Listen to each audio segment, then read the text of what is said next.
Hey, good morning, good afternoon, good evening, everybody, wherever you are in the world. Ashley is not feeling well today, and I had gamuts of trouble getting online today. However, ain't nobody gonna stop the show. We're gonna continue with it. And we were talking about women and men, the image.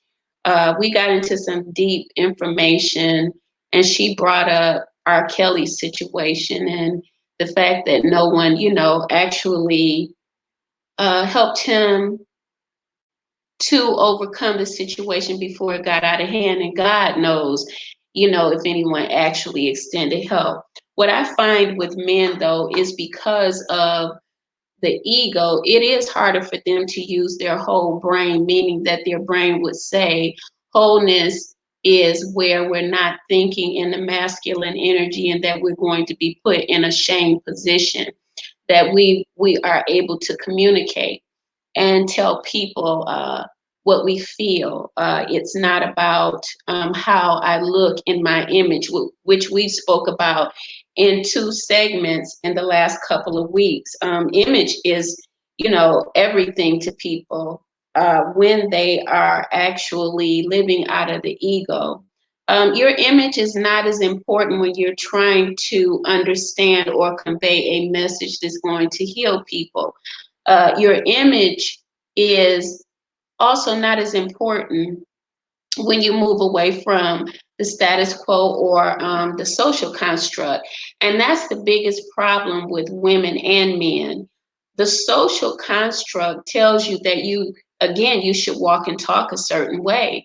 It even tells you that behind closed doors, you can do what you want to your family, which is not true because this is what the social construct has showed us over the years. When I say that, I'm not talking about the families that have a good relationship. I'm talking about families that have dealt with status quo issues where the man and the woman have been abusive towards each other. There's a lack of communication. There is challenges that they can't overcome because they've been living according to the status quo. Some people believe that when they go out and they buy cars, this makes them great. When they buy houses, material things, this makes them great. And this is kind of like what we have gotten from the image of celebrities. For myself, I don't look at those things because I'm looking at myself. I've always had, an idea of what I wanted out of life, and that was my focus. It wasn't to be like someone. And when we go back and we look at R. Kelly, I love, some of the music, not the music that's like overly perverted. I have to say the truth. But the overly perverted music shows a message of disrespect to himself and to a woman. It also gets the message over to men and women that it's okay to be like that. And if that's what gets you going and makes you feel great, or like one of my friends says, if it gets you through the night, then so be it. But in order to overcome it, such as in the ways of molestation and men are not talking, and I brought up the wand becomes your word. The wand is your word. But a man or a woman that's molested or raped, their wand is used in a sexually perverted way. Therefore, that's the way that they believe that their wand operates, and that's their communication. When I say communication, that means that that's how they speak. A lot of people don't understand that language is coming from a certain place, and it's the place that you learned how to speak. If you learned that you got an emotion or a good communication out of a person in a certain area of life, then you're generally going to use that area. So when it comes to sex and molestation, a lot of people have been put in those positions and they haven't discussed it with others to heal them. In order for our communication to change, the individual must heal. So when we talk about the masculine or alpha energy, even patriarch, you can look at, the church, Roman Catholics, having created the Bible and religious factors, but they put women in a position where they were in the background, they weren't seen. Why was that? I'll leave that question with you. But even from back then in antiquity, what we find is that their perversion to even create a paradigm where nuns and the priests were not to have sex was actually not healthy, because they were having sex. It's just that it started coming out later, right? And the sex was unhealthy because there's children that were going to the Catholic Church and religious monasteries that were being affected by this, right? And so, with that being said, does that mean that I'm here to tear it down? No, I'm just here to bring an open message that the wand, meaning the sexual parts of man and woman, are used to communicate. But man and woman, even children, have to be taught to speak out when they are put in perverted situations. The other communication that we have to understand is being able to speak above the belly button. That means that it's not just my uterus and my penis that's speaking to you and telling you how I feel, that I need to open up my mouth and tell you, but also act on how I feel about you. That's going to be a great shift in relationships when we understand that people have been using the wand. I call it the wand because my wand is my word. And generally, before we mature, and it doesn't matter how old you are, a lot of people my age in their 50s do not know what I'm saying, that they use below the belly as communication, the belly button as a communication tool when women and men do it. So as we grow up into the heart, and what we get is pure communication to live and to speak out of our mouths and not through our sexual organs, and be able to make better commitments. Because if I'm not in a committed mindset, or if I have been in a breach contract with someone, or if I've been like, R. Kelly, or a woman that's been raped, then I have trust issues. Men and women both have trust issues with each other that need to be talked about. We have trust issues because of our parents, and a lot of people are not conscious of that. The parent wasn't there, or the parent did not treat us right. We have abusive situations that come up, and all of these situations, they become an engraft message that sexual gratification actually can be a tool like drugs to help us to forget about it, or overcome it, or be emasculated over someone that is lower than us, you see. And so all of this is information that you can take and think about and make your life better by coming up into a place where you can feel yourself and release that energy from the past if you've been molested. I think that anyone that has been molested or raped, I don't find that it's a casual conversation. It's a lot of people.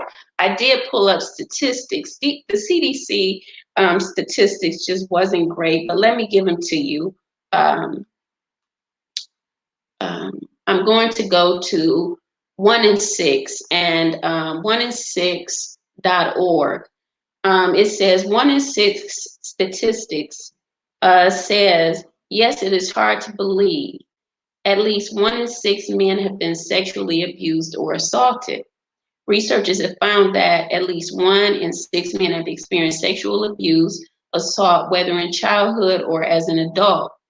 And so, with this being said, one of the things that I find working in behavioral health is that conversation being quiet, it is, it spreads. It spreads to other people because there's no acknowledgement that it's happened. People sweep it under the rug and it spreads. I want to make it clear that when you sweep sexual molestation, assault under the rug. It's not going away because it's inside of the individual. They need help. They need help to get healed. And healing will not go away by them staying in the background, talking about this information over and over in the head, talking about it over and over in their head. Yes, because whenever you are violated, the conversation and the pictures are there. As much as you try to repress it, it's still there. Why? Because no one is validated that you can make it through this, that you can overcome it, or that you might be an advocate of some area of abuse that you've experienced. And that's why, I bring on, give them something to talk about, because the people don't want to talk about things that had happened in the past, hidden agendas. Why do you want to go back in the past, Kim? Because it brings up that shadow that keeps you bound, sabotaging yourself, and even keeping you from healthy relationships. Because, when you look at a woman as a survivor, in most cases she can, I look at the statistics, excuse me, next time, she will overcome it.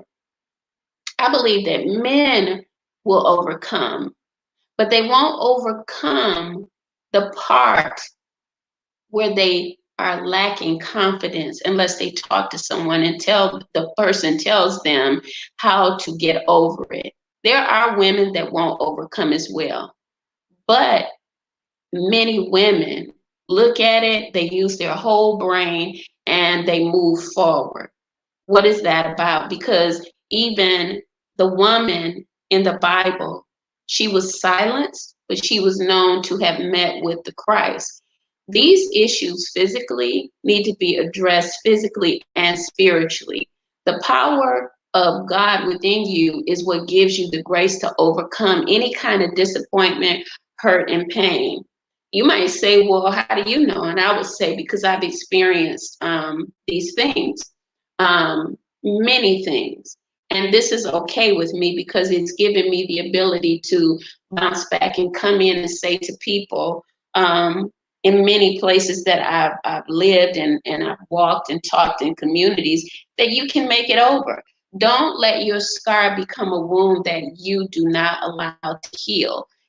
Some things will never ever go away in the mind, but you can use it as a tool to motivate you and elevate you in life, because you can give people an idea of how to break free from it. Never be a hostage to a situation. Always find your way out of the situation. How do you do that? It happened. Now, what do I do? Those are the questions. And you have to ask yourself questions. A lot of people are saying, why did God allow this to happen to me? Because God knew that you would make it through it if you sat down, or even if you met with the people that could help you, honestly, to move forward. So I'm going to leave you with these ideas that I've just given. You can, pass this recording on to anyone that you know. And we'll be back on at 12:30. But I have a PTSD class on Wednesday at 3 o'clock Pacific. And if you're interested, inbox me at ifwbuilders@gmail.com or on Facebook, and let me know that you want to be a part. It's $75 for 4 weeks. We're going to look at these areas, all the areas of life combined that will cause PTSD. Veterans are not the only ones that have been over in wars or Vietnam, but anger and stress. What gives you anger and stress? What brings that on?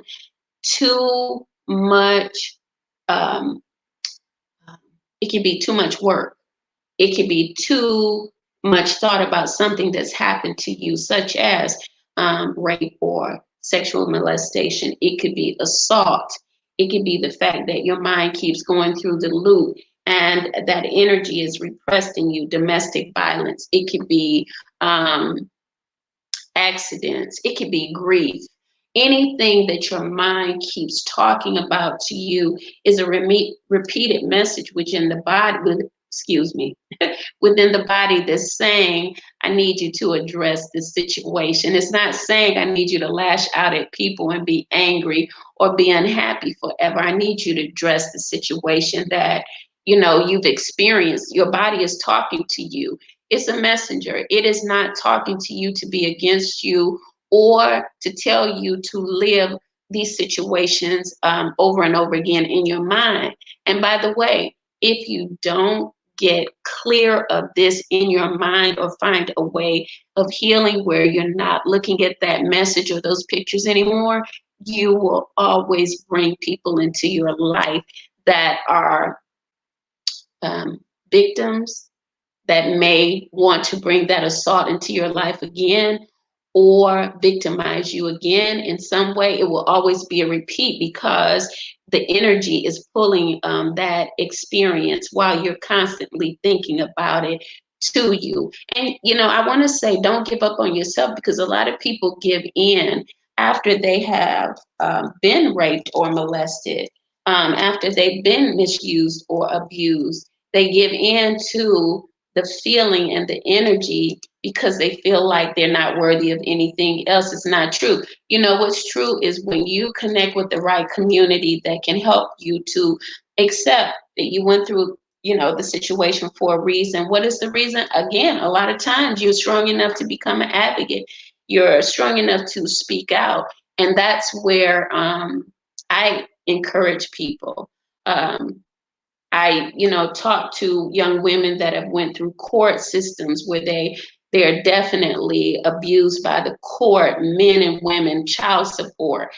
They've created advocating foundations to help others that are being misused by the status quo government political system that is abusing the people. When you go to court, you want a judge to hear you, not because you have the money or that your ex has the money. You want them to hear and justify the situation. That's what God is about, right? And this is something that is not happening for the people. You want a woman that or a man that has been abused or molested to speak out because there's no one no one has got the message that you have to talk about what's happened to you. And you don't have to talk about your perpetrator. What you need to do is get the message over to the people on how you felt and how you healed, because that's the next step. You were in a position, but you can heal. Conflict resolution means that you had a conflict and now you're able to live because you brought some resolution or evolution to the conflict. The next thing is that, people reaching out, such as Ida Sperling, and letting these people know that you have someone or people that will support you. Foundations for Grief, when children have been murdered and no one else in the court system is doing anything about it. Parents that are going through children's lives being lost because of drunk drivers, and no one in the court system is advocating. All of this here can cause PTSD. It can also cause you to, go into some deep places that you can't pull yourself out of. That's why we make ourselves available. We have young women and men that are raising children alone. They did not create them alone. And so we want the world and people that we connect with to know that they are supported in what they're doing. What is my position? Well, I work with behavior health, which helps others to understand the power of God within you and the universal perspective on healing. It's possible because I've been all of the people that I'm talking about, and so there's more. We have a young lady that speaks out in wellness, Nyala Oni. There is Ashley, who's on here with me, Alana Wynn. I love to talk about my people. Kamoy Knight comes on with me on Thursdays. We also have Yosera, who is a filmmaker, and she also mentors her people. Shar is a social media, I call her guru. And so Jasmine is a travel, I call her a travel agent. She will create that. And so we have so many more people that are with us. I don't like to miss names, but, I like to give what I can remember. Yeah, Honora with her medicinal products. Then there's Talana talking about the court system, Talana Tony, and so much more. And so you guys, think about someone that's hurting, that's been molested, and even a man, and think about why the relationship that maybe you were in wasn't successful. And it could be something that that man or woman is not communicating to you that has happened to them in their childhood. Last year, this time, I had shadow classes that I was doing. It was about 6 of them. We have them on demand. The shadow class shows you that you will manifest someone that is a mirror to you, and the mirror will tell you about who you are, as in with Snow White.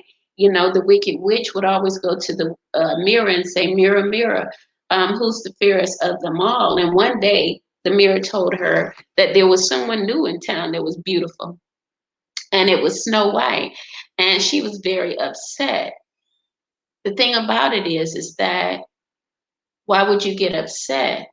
And why would you go out to hurt someone when the mirror is actually telling you the truth about who you are through someone else? So a lot of times we're living with people that we blame, but they're giving us the message that we need for growth. And if we can see the message, open up our mind to consciousness, then we'll be able to grow, and we'll be able to heal our relationships, heal our families, and we won't have the wand speaking. The wand speaking, what are you saying with your penis? What are you saying with your uterus? Do you think that that is what's going to buy life for you? Well, I don't think so. You know what I'm saying? Because I'm looking for more as a woman. But that's where the separation is, from boys to men and from women to girls. Women know what they're looking for. They know emotionally that they need a man that understands that about them. And a man, you know, is looking for a woman that understands the position of a woman, not that it's just sexual and that they are afraid to show vulnerability. I need a man in my life that's going to show up everything. That's why I made the choice on who I have in my life as it is. All right. So you guys think about that, because a woman wants a man, not a boy. And a man will want a woman. It goes together. It's like the king and the queen. It's like the emperor and the empress. But when the man or the woman has baggage that they're not speaking about, and it's in the lower parts, there's going to be challenges, and those challenges are not always going to be yours. So you guys have a blessed week. We will see you on Thursday with Kamoy Night, and you guys just have a wonderful day. Think and move forward. Do the glow up, but do the glow up in the way where you throw all of that garbage and trash away. No more of it. Heal. All right. And be blessed. Bye-bye.